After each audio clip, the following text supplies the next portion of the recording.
Well, Gary V says, talk about what you're passionate about. And I'll start with a funny story. So I'm playing high school football, and our school was an academic school, so football players were not important. Soccer players a little bit, but football players definitely not. And, in our school, it was very rare for a sophomore to actually participate in varsity. So I win the job as a sophomore as the place kicker. My leg really hadn't developed. I was about as good as the guy who was punting, but he was a year older, so no biggie. I'm the place kicker. So, of course, we don't really have a nice practice field. It's kind of like a sand bowl, and we had this assistant coach from a very small area outside of Cincinnati, and, about 5'5", 135. He could run a little bit, graduating class very small, so he was a stud in high school. Obviously couldn't go to college. He wasn't that good. So he's our assistant coach. And the first time we do kicking, this is like a week before the game, our first game. This had been summer of '85. And I got no goalpost to kick at. And the head coach says, just kick it straight ahead. Well, no, if it's good. If it goes straight, it'll obviously be good. Whatever, coach.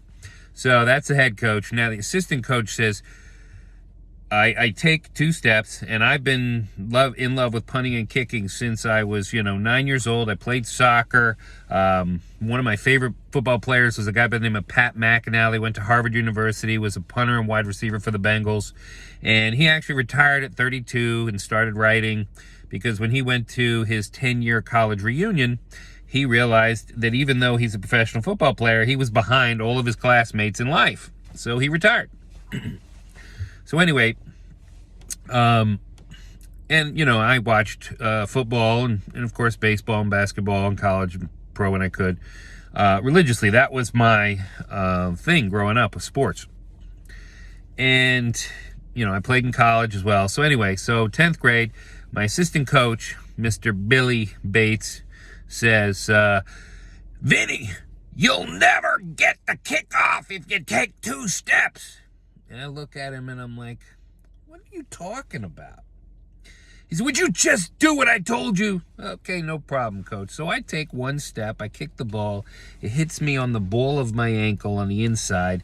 It spins off to the left, kind of sideways. It never really turns over like a football does, if you understand what a football looks like when it's kicked. And he says, you know why you missed that? And I said, yeah, because I listened to you. And of course, the other 50-plus football players just started cracking up, and my head coach goes, get out of here. And he tells, he's telling me, get the hell off the field. So I'm like, whatever. I grabbed my helmet, and I walked to the locker room, and I took my clothes off, and I took a shower, and, it was near the end of practice anyway. And, about 15, 20 minutes later, all the other players come in, and coach sends somebody down and says, to me and says, hey, coach wants to see you in his office. Head coach wants to see you in his office. So I go up to head coach's office, and he's in his late 50s, and he was a good guy. He kind of played lineman in the leather helmet era. I think we threw about 40 passes my senior year. Is probably a school record. I mean, that's the type of guy he was. He wasn't what type of talent do we have and how do we maximize it. It is we fit everything into this box, and if it doesn't fit, we force it. My sophomore year, we actually gave up 28 points and finished 6-4. That's right. We only gave up 28 points the whole season. That's 4 touchdowns. And we lost all 4 of those games 7-0. So, yes, that team should have been 10-0. So anyway, he sits me down, and, Coach Bates is behind him, and he's kind of chuckling, and he says, Vince, you can't talk to your coach that way. And I'm like, but he's wrong. And he's just laughing.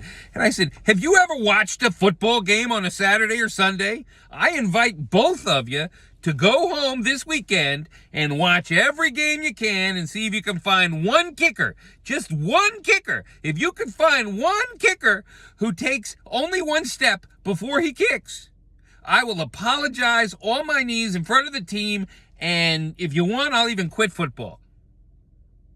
And the head coach is just laughing. He's like, it doesn't matter. You can't talk to your coach that way. And I'm just sitting there thinking, all right, then what the hell's he telling me that for? So he says, well, if you could just stay out of Coach Bates's way. And from that point on, we basically didn't speak. I mean, we were cordial and stuff. And, you know, he wasn't a jerk to me. And thankfully, I wasn't a jerk to him. But we coexisted for the last for my last 3 years of high school. And he left me alone. And, you know, then I was recruited as a punter and kicker and blah, blah, blah. But it really doesn't matter what you think. Why did I share that? Because number one, I wanted you to get how funny it was. And number two, I wanted you to get how stuck in my position I was. And it doesn't matter if I was right or wrong. It doesn't matter if this was the best way to kick a football.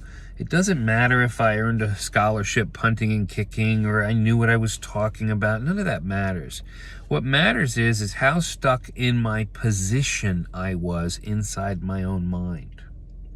Now, if somebody brings something up to me now and my brain tells me, you're a fucking idiot, excuse my French,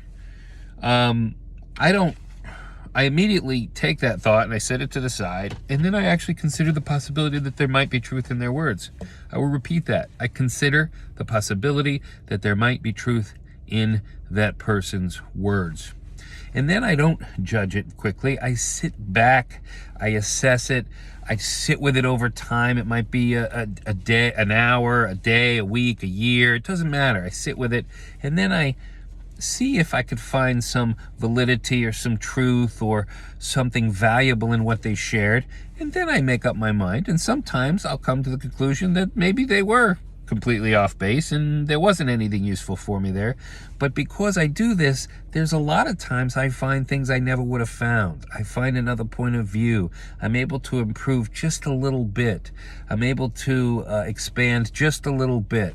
What my relationships, something in my career, something in my health, something in my work relationships, something in my interactions with people, random people at a grocery store, a pharmacy, or gas station, all because I don't listen to my mind.